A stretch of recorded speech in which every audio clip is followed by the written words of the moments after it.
First of all, thank you all so much for coming here today. I'm Natalie Fordham, I'm the head of campaign at Goodwood, and today I'm going to talk to you about the journey we've been on at Goodwood from a very stressful, very sort of unplanned, chaotic email marketing. I worry about calling it a strategy. It wasn't really a strategy, just something we did. To what feels like really data-driven, very careful and thoughtful marketing strategy, which led to the estate email, which, as Daniel very rightly pointed out, led us to winning the Best Use of Apteco award, which we're very proud of. So we're going to chat you through today. So, to give you a bit of background, Goodwood is complex, as I'm sure most businesses that are here today are. Goodwood has almost 30 businesses and is growing every single year. And they really vary in terms of their customer base and who we're targeting. It can be everything from car membership for our absolute motorheads. It can be horse racing fanatics, wellness gurus who want to come and get into your gut health. It can be people wanting to come for a casual stay and come to the hotel.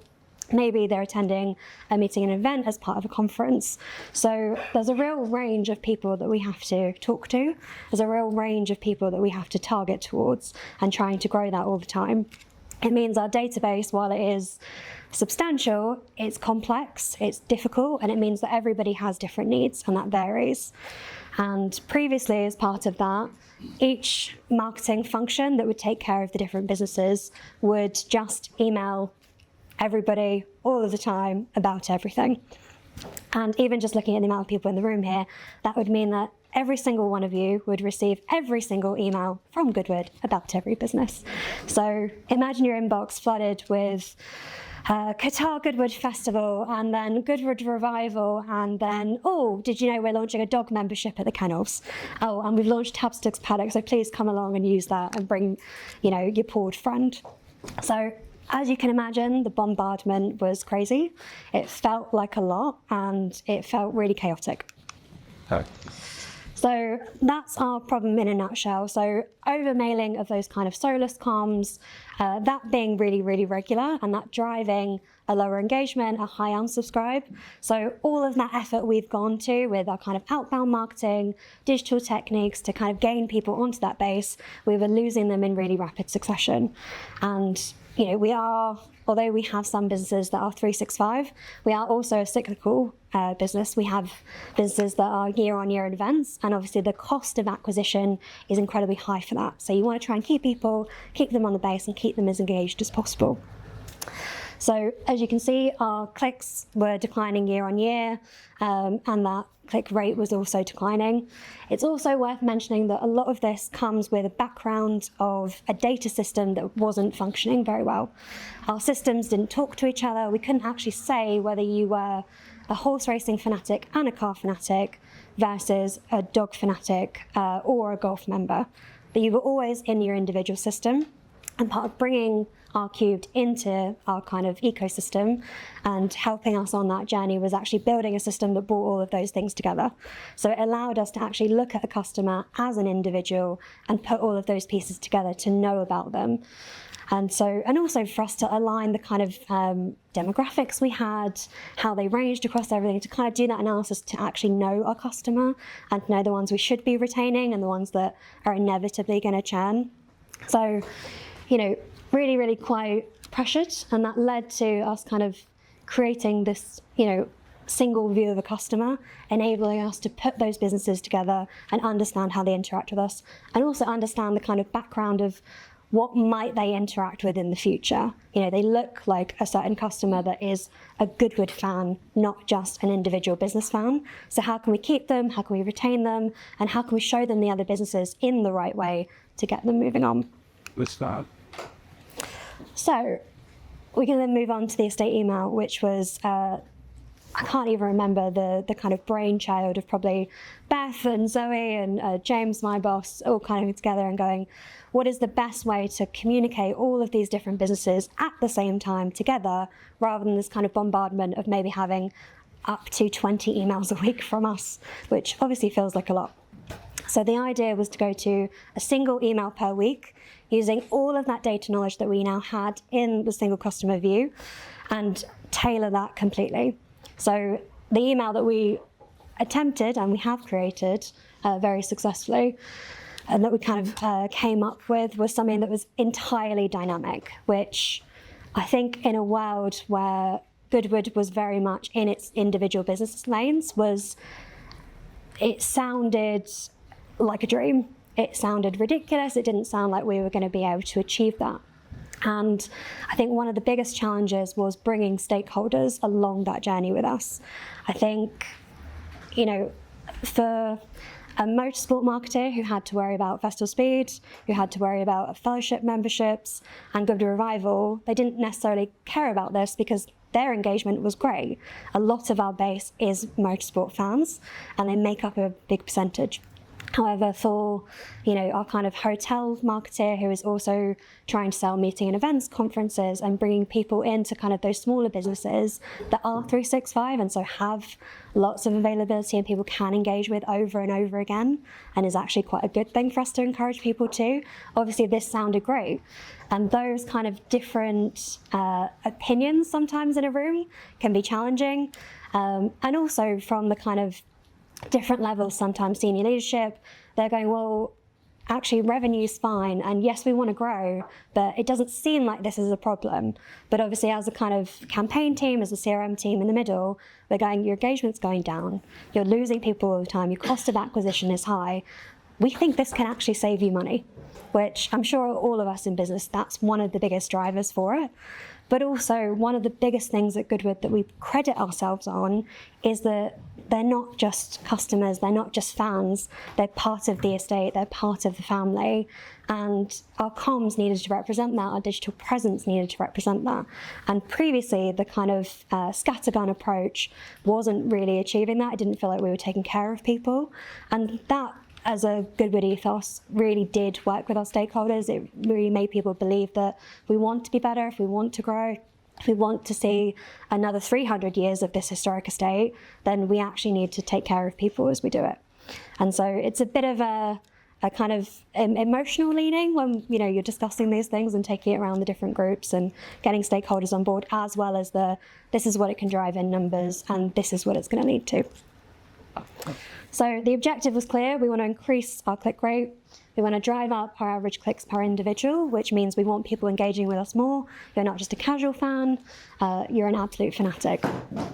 And ultimately, we wanted to reduce unsubscribe. And obviously, in the background, we also want to make money off this, as we do, because we're going to change the strategy. So how does it work? Well, before, somebody that we might deem as a kind of hotel interest or a kind of farm interest would get every single email from us. Another person, so Mrs. Martin compared to Mr. Smith, who is FOS interest and motorcycle interest, would also receive the exact same comms, which probably doesn't feel that great. After, the idea is that they both get one single email with their integrated interests. So using all of that data knowledge that we talked about, the systems coming together to form this kind of single view of the customer and an individual, we can then go, okay, you are in specific pots, and we can use those pots to drive the content we serve you.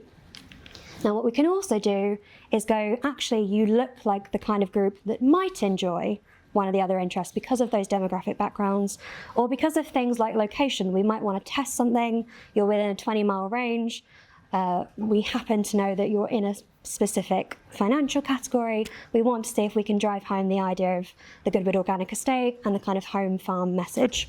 And so we're going to test that in for you. So it allowed us to still talk about those other businesses, it allowed us to still bring everybody along that journey and say, look, this is the entire estate. There are 30 businesses, which I'm sure some of the guys who came along to Revival, some of them for the first time, some of them again, might have found out about more of those businesses when they were on the place. But sometimes a lot of our people, before they come, they're on an event once, they don't necessarily know all of the wealth of other things they could be engaging with and the kind of different things that they might have an interest in. You might come for Festival Speed, but guess what? Did you know that you can drive the Ferrari on the historic track in a couple months? and you can come back in again. And oh, guess what? You can stay in the hotel. We're dog friendly. You can bring your dog. There's a paddock over the road you can use. And guess what? You can also become a member and get your discounts as you go and get all of that unique original content. So it was about bringing this together. So almost every section of this email is completely dynamic. I'm really grateful to see two of my team members in the room, Helen and Taylor, who build this monster all of the time. But it's definitely transformed the way we work. It's transformed the way we work with marketing. It's transformed the way those businesses communicate together as well. Actually looking for what businesses naturally talk to each other and have synergy. What does the data tell us the customer groups are similar to? And how does that all come together that we actually feel like we're a one Goodwood talking to our customer base rather than these individual brands that slowly take over the Goodwood brand.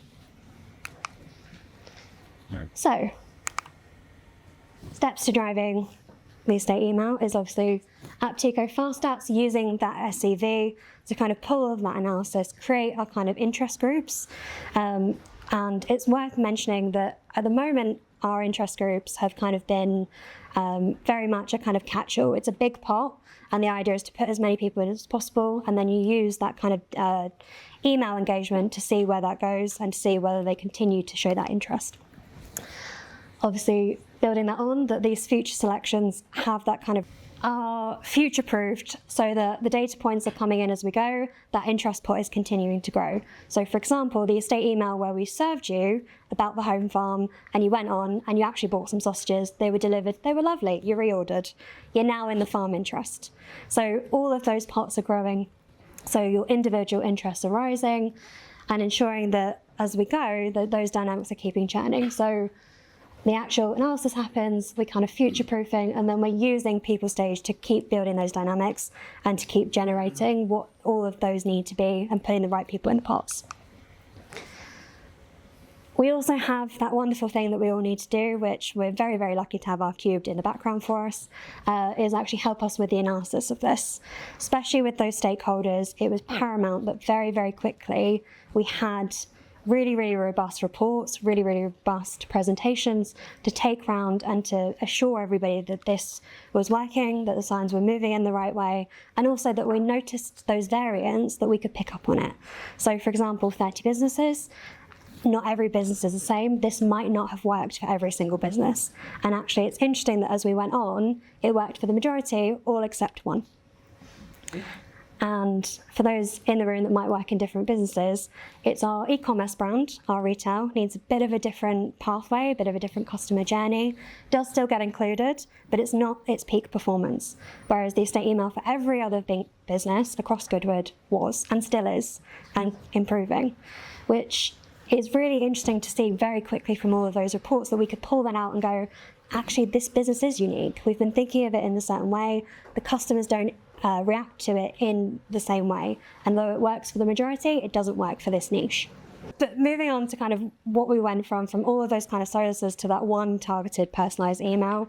So during the time period that we took those initial results from and that we reported on, we actually sent to 70K less individuals, which I don't know about you, but when I stood in front of senior leadership and I said, I've actually sent less emails to less people on the base, it was stoic. It was very, very stoic. But when this is tied to everything else, it made perfect sense. But we delivered more clicks, a better click-through rate, and our unsubscribers down. So those people we were emailing before, they were never going to engage. But we were bombarding them, we were becoming a hassle, and we were making them have a bad opinion of us. Whereas now, they're still floating around the base, they're still doing various things, but guess what? Email isn't the right channel for them. And now, we can stop our effort with them on this channel, and we can invest elsewhere and make sure that our cost of acquisition is in the right place. What was really, really great to see was that we drove 4.5 million in revenue, which is quite a hefty number. It's worth mentioning that we were in event season during this, so we had event tickets to sell, which is our biggest revenue driver at Goodwood. But we took it against the same period. And our engagement increased by 3%, which across a base, I think at the time of about 1 million and growing, that's astronomical actually in terms of the numbers. What we were really keen to see as well is that our average interest grew very, very quickly from 3.1 as an average to 3.6, which that is still growing, still going on today. So that idea that we had of all these different marketers working on all these different businesses, sending out their comms, and then kind of saying, well, that kind of works because we are all different and they all need to know about that, and kind of not eradicating, but definitely devaluing the Goodwood brand as a whole. This definitely brought that back. It allowed people to get to know the other businesses on the estate, to engage with them, and that revenue driver that we talked about, yes, we're in event season, yes, a lot of it is tickets, but actually we had people in those groups that had never bought a ticket before, didn't know the Festival of Speed was a Goodwood-owned thing, that we run it ourselves. It wasn't just another company running it on a field, for example. Engaging with the hotel, actually I will come and stay, or buying a membership and sticking with us and realising there's an affiliation there, something that they can be involved with all throughout the year and continue to visit. One of the big drivers for me as the kind of central function and dealing with all of these different teams is that we saved 16 hours per month on email builds. That's actually grown as the team got to know this, got really comfortable with it, and are in that kind of cycle of usage, which I have worked in marketing for over 10 years. I'm not going to say an actual number because that will age me. But every marketer, every campaign member, CRM member I've spoken to, every data analyst, digital head has always said to me, I don't have enough time. Because there's always something to do. There's always something you can turn on or work on. And we were able to actually give those teams time back, which felt astronomical when all of this was put together. So going to those senior leadership teams, standing in front of my CFO and my CEO and saying, I've sent to less people. I know you didn't want me to, but we talked about it, so it's okay. But I've sent to less people, and guess what? We drove more revenue. The base is now more engaged, and we now know who isn't and can be on other channels. And guess what? I've actually saved your team's time, and so they can now go and use all of that knowledge to put it into work on the other platforms and on the other marketing. It was really, really useful. Now they are some of our absolute biggest champions within the business. They are always excited to see what the next development is. Beth, for example, who works with us at R-Cubed, who is fantastic, Zoe, Owen, Daniel, everybody they are familiar with, they love, they want to know what the next generation is of this, and are always very keen. So talking about that success and what is going to be coming in the future, there's a lot in the background of this, but is looking at that kind of not all interests are equal. So for example, if you come to Festival of Speed year on year, as I know Daniel secretly wants to, you are an absolute fanatic of Festival of Speed. But if you've ordered sausages once, you're maybe not a fanatic of the home farm, but you are interested. And so when we survey that content, at the moment, we choose a hierarchy based on what the business messages are, but what we're moving to now is what is the customer's need. So for example, rather than Festival of Speed always taking over or another business coming in, it's actually you are the home farm fanatic or a horse racing fanatic, and that's what you should always be seeing first, and then the other businesses come in as a complement, and how those messages look together. The next bigger iteration of that beyond the estate email, which I'm incredibly excited for, and I know my team are incredibly excited for, is how do we take that beyond email? How do we take it onto the channels? And that's something that we've been experimenting a lot with this year, been seeing a lot of success with, but taking it onto kind of retargeting in social and across Google, Meta, taking that into our kind of direct mail campaigns and actually looking at, rather than just kind of targeting you with one specific interest, how do we engage them across? And actually, where is that acquisition across all of it? What do you engage with, what don't you? So looking at how the channel feeds in and actually delivering that experience as a joined up approach, which, we wanted to give our customers a better experience at Goodwood. We wanted it to feel as slick as the tyres on the motor circuit. We wanted it to feel as amazing as seeing that horse getting over the finish line. We wanted it to feel exciting and clean and slick and digital first, which some businesses struggle with, and I know Goodwood with its 300 years of historic history. It took us time to kind of get there, and especially in my time at Goodwood, coming in where it was incredibly chaotic, and even saying, I'm not going to email the entire base was controversial. To see it get to this point where we have that support across the entire business, but also we can see it in our customer base and the way they react with us, is really, really exciting to see how do we take this across further and keep tailing that out. Anything. Thank you.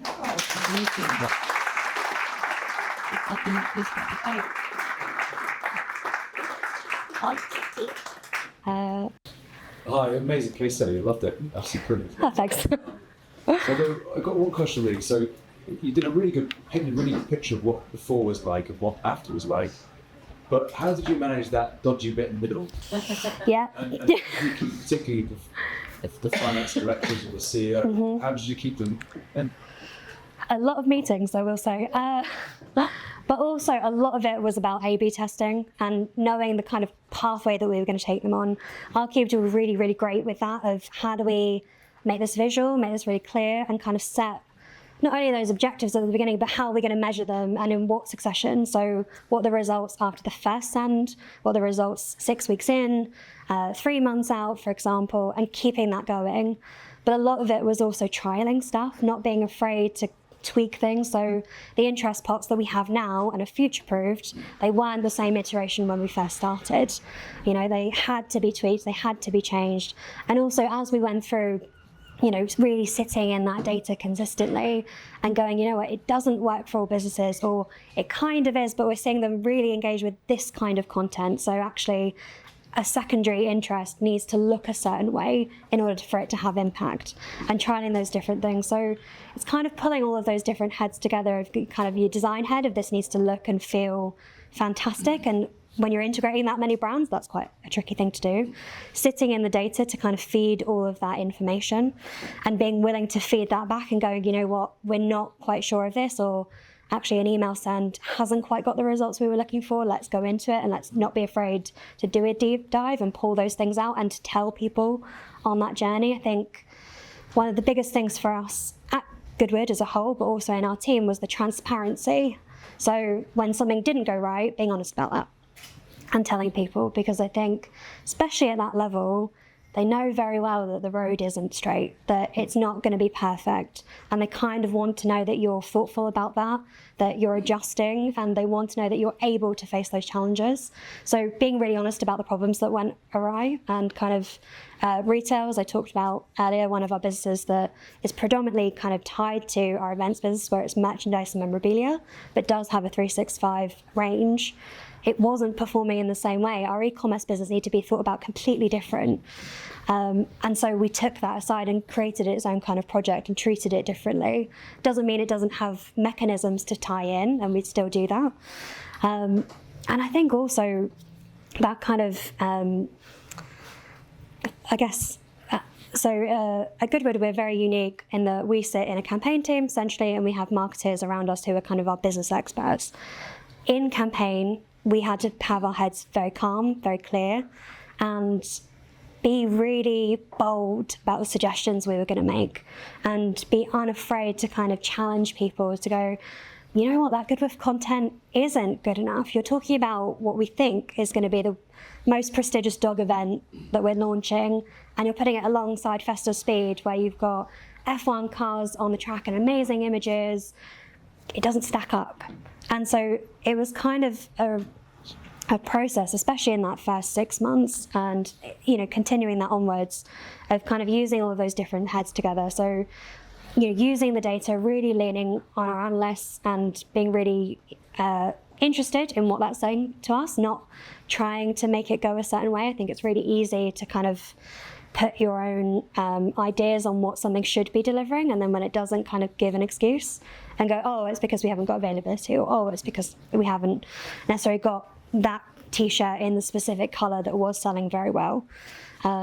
As well as really pushing marketing and ourselves to challenge ourselves to be able to respond to it, to change it, to be flexible, because this was a big change. And we also kind of knew from the beginning it was going to take a lot to do. not only from kind of getting stakeholder sign-off and kind of their trust along the way, but also, a completely different communication style for our customers. So there was a very, I don't want to say high chance, because actually our cubes are incredible and obviously come with so much data knowledge, and we don't take that step unless we really feel confident on it. But it was being brave enough that this might not work. But it might not work for 3 months, and then it might work afterwards. And it might work for 6 months, and then it might not afterwards. And so all of that time, it's being flexible, it's taking the feedback, it's being sort of unafraid to try things. We did a lot of split testing at the beginning, different time sends, all of those kinds of things. The content changed a lot in terms of how it looked, how the brand's integrated. And a lot of that was along that journey was being transparent and showing that. And sometimes that led to some tricky conversations. It led to a lot of marketers probably wanting to dial back, go back to the old way. This feels really scary. What do you mean we're changing it? You've just told me the mechanism works this way, or the design has to look this way. So it was using all of that together and kind of, I guess, using our cubed as kind of our kind of security in the background of we feel really confident about this, and we know how to talk about it, and we feel that this is the best method forward. Doesn't mean it will be perfect, but we're going to walk you through it, and we're going to be your security. Is that kind of answer? Yeah, absolutely. Okay. I'll come here. Yeah, it's quite difficult to come to a revenue figure for email marketing, I find. So how did you go about that? How did you get the 4.5 figure? Was it an last click attribution with modeling? It was really tricky, and actually we debated different options. So we debated last click attribution, we debated a kind of 7-day metric, because obviously we know with email you might click on something, you might go on a website, you might not purchase directly then. And actually we did reports of both. And so we put them all together, and we were able to look at both. And in the end, we looked at that kind of 7-day model of what do they do in that time period. And now that obviously does mean they have other touch points, but I think, as we know in marketing, it's incredibly hard to just get somebody with one thing. I think a book I read many years ago said that it's between 7 and 17 sales touch points to actually get the sale. So, and don't get me wrong, I sat with the CFO, and as did Beth with me, and we argued over those numbers, and we went through the different versions, and eventually got to one that we all felt happy in and confident in. But also, we took control groups, we took people out, we were able to look at the uplift of doing nothing compared to doing the old method, compared to doing something completely new. So we were able to look at the difference between that, which I think was one of the biggest levers and helped. Lever cost. Thanks. Hi. Sorry. I was really interested in what we're doing in the future in terms of start introducing frequency testing that. Do you mind just sort of explaining or just talking a little bit about what those plans are? Is it things like when you're coming up to customer speed, of going increase kind of engagement emails in the run up to that? Yeah, so Great. For 1 email a week, that's it. So it'd be great to understand how you're yeah, and we're sat there in the middle going, do you need 1 email a week? Rest the base, which feels again controversial sometimes. I think a lot of it is about looking at those engagement groups. So it's worth noting that the estate email, although it has interest overlaid as the dynamic, it is the group of interest that we email. So for example, if there isn't a horse racing message that week because we're out of season and there isn't any content for us to talk about, they don't go in. So if you're only in a horse racing interest, you don't get an email, which already helps us. We also overlay engagement onto that. So if you don't engage with email, you fall out of the pot completely, and we deal with you on other channels. What we're looking at now, and we're working on a really, really big piece with RQ'd on data modelling and looking at all of the kind of propensity to buy versus frequency, likelihood to return, with what should that frequency be. Because there will definitely be some people on the base who do engage with email all of the time, do click, still do see that content, but they're going to buy at the beginning of the season and then they're kind of done. And so keep talking about ticket messaging, for example, isn't necessarily right for them. And actually, do we need to give them the kind of content of what they have bought regularly, but maybe not as regularly as that kind of ticket message. And what does that look like? So at the moment, we're really leaning on what do these data models need to be fed with. We're still kind of in the infancy of that. We've used some of that logic very early on Goodwood Revival this year, which is a wonderful test bed. And the big success of that is actually it gave us this group to kind of retarget, to think about differently. Yes, some of them were emailed, but actually a lot of it was using other channels. And that group in particular has been the most successful of everybody we went after in that period. So it's really exciting for us. We're kind of in that, it feels like the early days of the estate email where we kind of have an idea of something, we've started to work on it, we can see the nuts and bolts come together, but it's not a full picture yet. But it feels really exciting that we can actually start to treat people on another level as an individual, because actually I might want an email once a month because I still want to hear from you, or because I'm in email marketing, I actually want to hear from you all the time. But people around the business might only want, I want to know about the on sale, I want to know about the launch, I want to know about the amazing driver that's coming, and that's it. Because I'm already engaged, I'm already a fan, and I'll engage with you maybe on social, but I don't need it on email. And kind of, yes, I do engage with content there, but actually I don't need that to drive that next session. Or maybe it needs to look different. This sounds like the next entry for the next Apteco. I was already stressful. Thank you. Thank you very much. Thank you, George. I've made a few notes. I brought my iPad, but I've got a subtle extra reason for Natalie and her team to see my iPad. So thank you for the invitation. How long do you want me to? 5 minutes. Okay, right.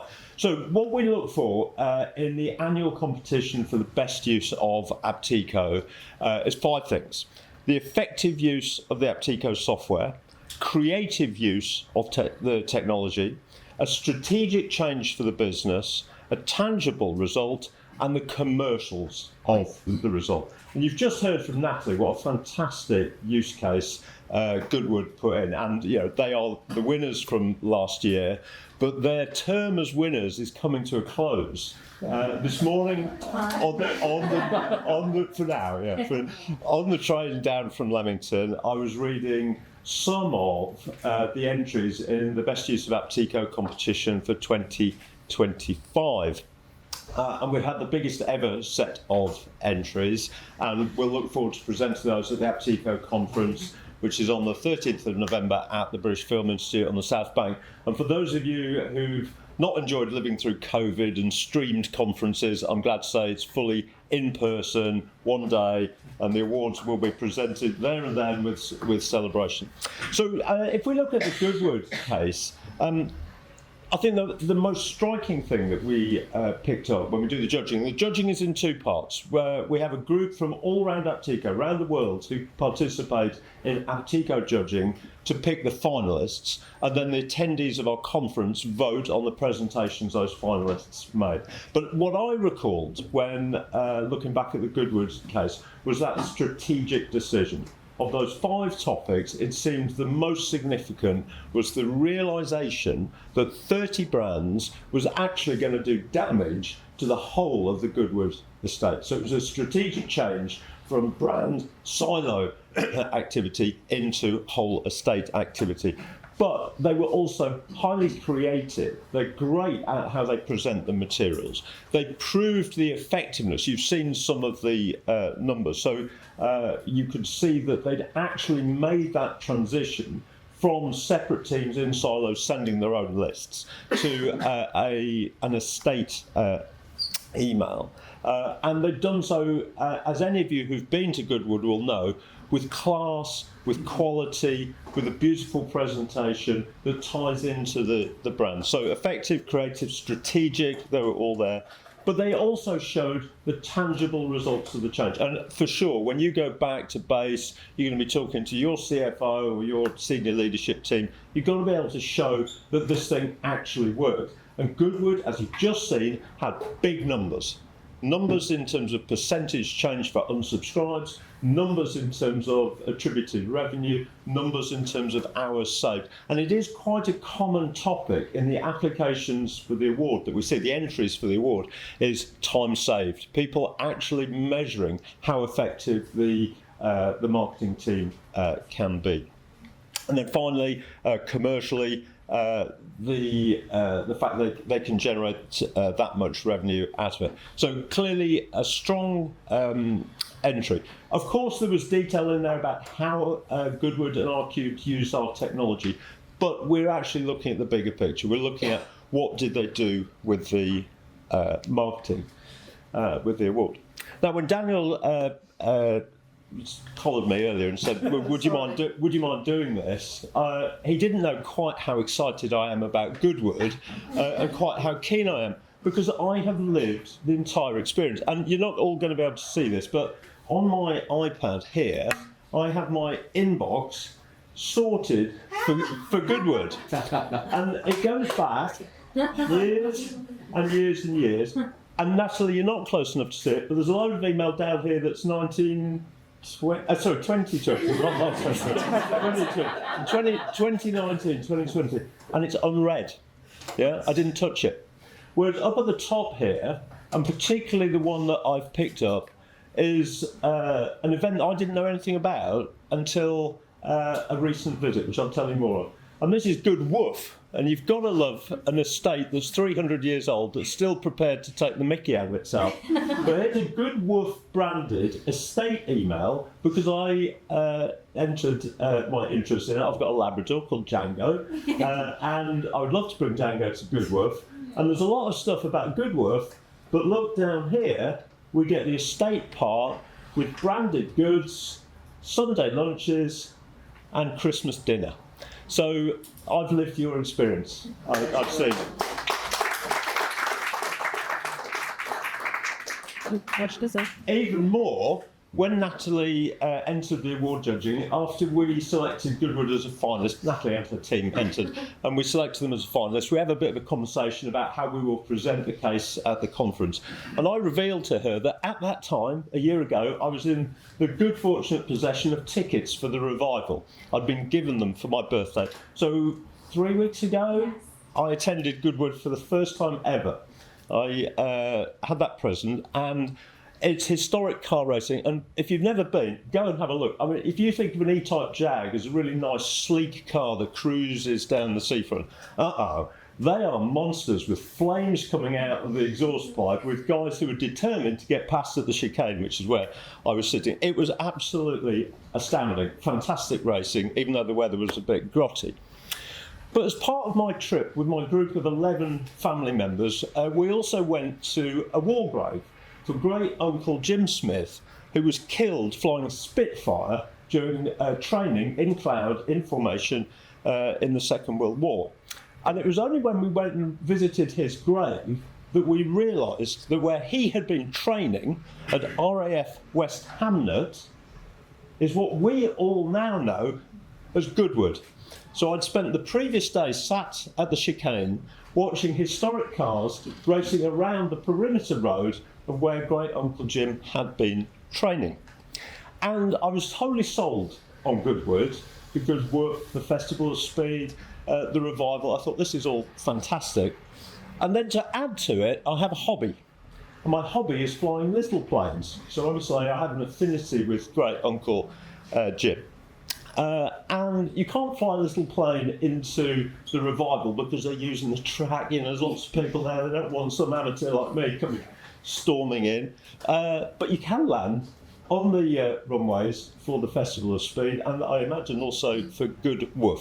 So I am planning now to fly my little plane from Wellsbourne and bring my mother-in-law, whose uncle it was that was killed, and we're going to land on the very same runways as he was training on in the Second World War. So there you go. And I have one final thing just to compliment the Goodwood team. You've probably seen the website from time to time. It is fantastic, and to hear that you're spreading the interest and the data onto the website experience is great. But I've been working with an American client that has just been acquired. They've been hugely busy, and in my email last week to this guy, I said, I know you've been busy with planning and budget and meeting the new CEO and everything that goes into that. If you want a little light relief, have a look at this website because it's where I'm going this weekend. And it is the very epitome of Britishness. The Goodwood Revival website with those lovely gifts. You've got the slow motion of a Spitfire coming into land. You can see the propeller spinning. You can see a beautiful woman dressed in 1940s gear. You can see fancy British cakes. So well done, Goodwood. You are a great British brand. Thank you.